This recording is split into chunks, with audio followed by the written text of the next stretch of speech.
Hello, I'm Philip Reeve and I'm the author of Fever Crumb.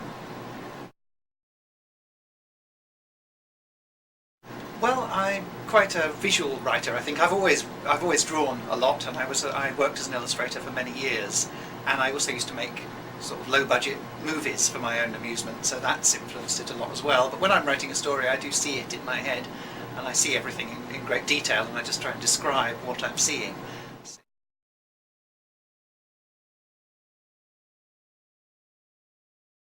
Well, I think it gives you a great freedom writing for young people, because their imaginations are much more open than the imaginations of adults, and you can say, oh yeah, this is a world where cities move around on wheels, and they'll go, yep, fine, I can get behind that, whereas grown-ups would go, what?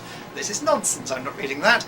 And also at the same time there's a certain discipline that comes with it, because I do feel you have to, you can do almost anything. I think I've never felt that I can't write about the things I want to write about for children and teenagers, but I do think you need to keep the story moving and you need to keep the pace up there, and you can't afford to do what an adult novelist can do, which is sort of noodle off for 100 pages describing the landscape and things. You have to have stuff happening, and you have to keep the story moving along.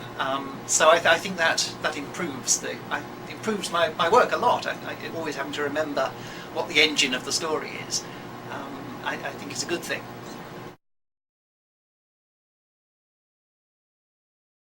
I guess the authors who inspired me are the authors I read a lot when I was kind of 11, 12, young teenager.